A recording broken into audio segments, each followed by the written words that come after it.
Where do great ideas come from? Somebody told me yesterday New Zealand. Is that true? Do you agree with that? There you go. As a speaker, that's an important question. You want to push the boundaries of creativity and you want to energize your audience with fresh insights. Our next speaker is Kevin Cottam. Kevin's been on journeys to far corners of the world. In fact, he recently experienced the nomadic cultures of places such as Mongolia, Kenya, and Morocco. And he's here to share the nomadic wisdom of migration, how it could transport our minds to discover new stories. Kevin.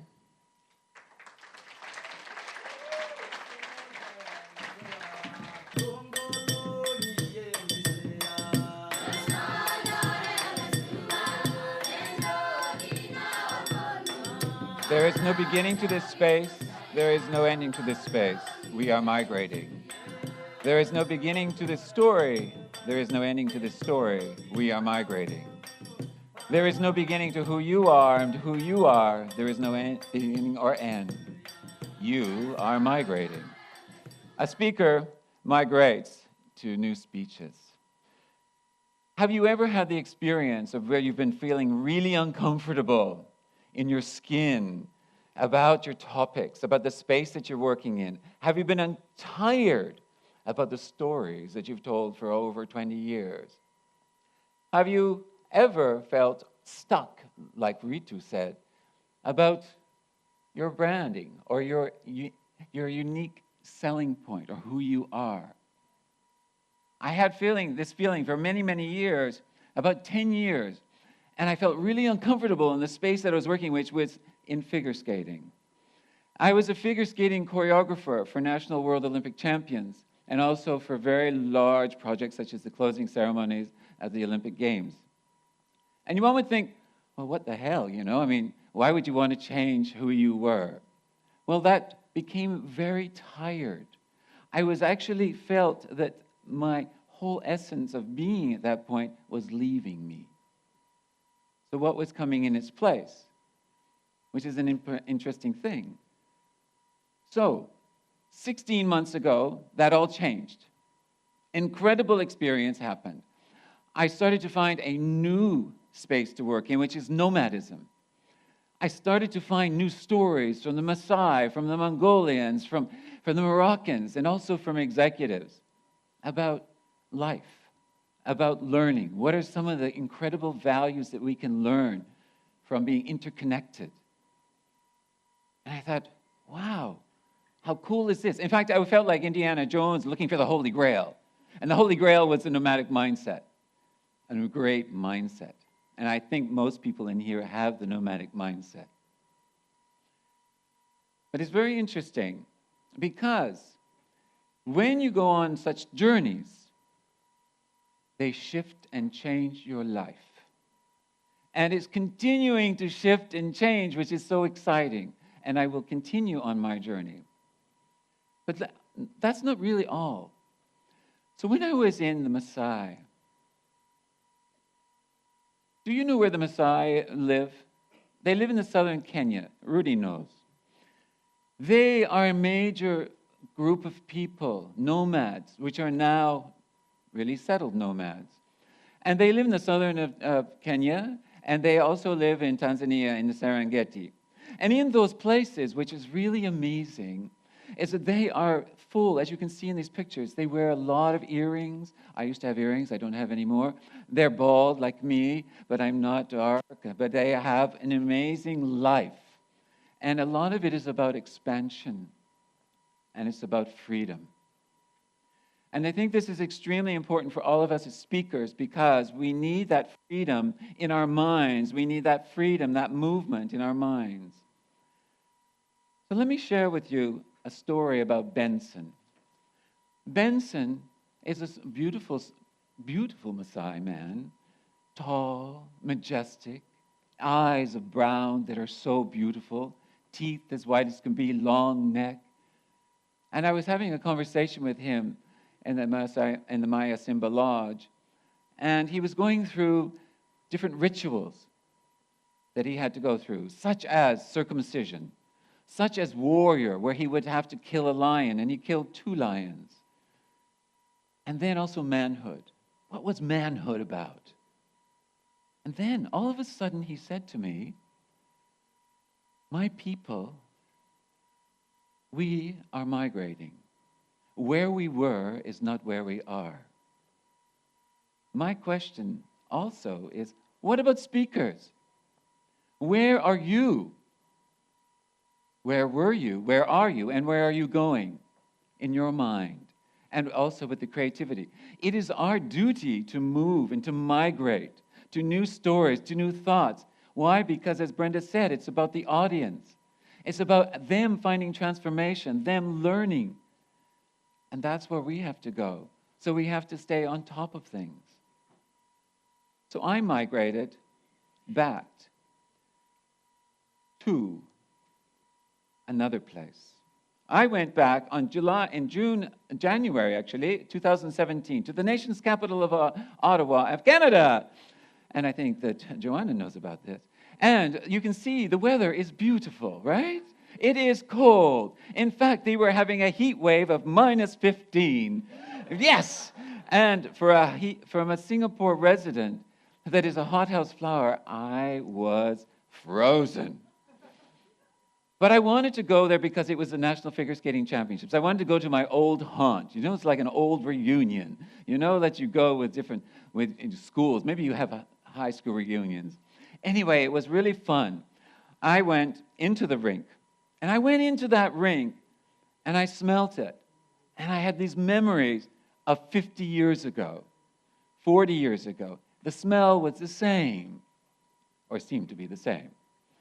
And then I smelt the hot dogs, and I smelt the onions on the grill, and I smelt the popcorn and the butter and the synthetic cheese that goes over top of the nacho chips. And then I saw to my side, I saw all sorts of kiosks with boots and blades and books and costumes to be bought. And then I went into this ice rink. And I went into the ice rink, and I went, wow, this is 1980. It could have been any time in my past, which is really quite boring, because nothing had changed. Nothing except maybe the seats, or maybe they colored it, but nothing had changed. I had the most amazing time speaking with so many of my friends, like the reunion, you know, that you go and you learn all about the past and what have they been doing, and you think, I'm not anywhere near that. I don't know what you're talking about. I don't live in that world anymore. And I thought, I don't live in this world of skating. I felt like I was in a time warp. And I'm not going to do the dance. But the thing is, the time warp, that was so important. But I mean, the fact is that it was a sama-sama. We have to be careful as speakers to not get into sama-sama. Right? It's very important that we don't. So what did I do? I left the rink after it was all over. I looked at the beautiful stars in the sky, and I could see the white breath coming out of my mouth. And I felt my feet that were in the boots, that were on the blades, frozen in the ice, like the heat wave in Ottawa, had melted. And I was free. I was free of an old anchor that was holding me back to where I wanted to be. And where was that? As I mentioned. So I went, I left, and I found a new purpose. And my purpose now is to sponsor children in the Maasai for education. I would never have done that if I had not gone there, so that I could see them, I could see their situation. I now have a new brand as a Global Nomad, which I'm very excited about, so I'm now the Global Nomad. I have new stories from the Maasai, I have new stories from executives, I have new stories from the Mongolian nomads. I have stories that are so wonderful and rich to be able to share with the audiences as metaphors of what can be and transformation. Yes, and as I got up from sitting with Benson, He's tall, he's majestic. And I realized, as I looked into his dark eyes, there was some freedom and expansion in those eyes that is really indicative of nomadic people. They have this freedom of space, expansion, of love for who they are. And the great thing is that we all have it within us, because we were all nomads at one point, and as some people told me along the journey, I think we've lost the point. So we can get it back. It's all there. It's just that we need to allow it to go, so that our stories become so enriched so that we can all help others. As Brenda had talked about the audience. And everyone here has talked about audience in many ways. So speakers. A speaker migrates to new speeches. You migrate. You move. Because migration is about movement. It is about real movement of where animals, like the Noah's Ark, go from the Masai Mara to the Serengeti, and the elephants and the gazelles and the impalas and the wildebeest and many more animals migrate. And why do they migrate? They migrate because to find new pastures, to find new food to grow, to eat. And that's what we do as speakers. We nourish our audiences. And they also do one other thing. And that is they give birth. When they move and do this migration, they give birth. And what do speakers do? We give birth to aha moments to our clients, to our audiences. We give transformation. We give all of that new birth. It's wonderful. A speaker migrates to new speeches. There is no beginning and no ending to the space that you work within. You are migrating. There is no beginning and there is no ending to the stories that you have within you, and also the new research that you can have from the stories. And there is no beginning and ending to who you are as a speaker or who you are as a brand. It keeps transforming, it keeps migrating.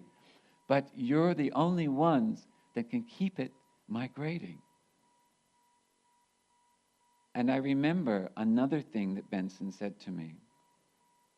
He said, as a warrior, to face the lion, whatever that lion is within all of us, you need courage.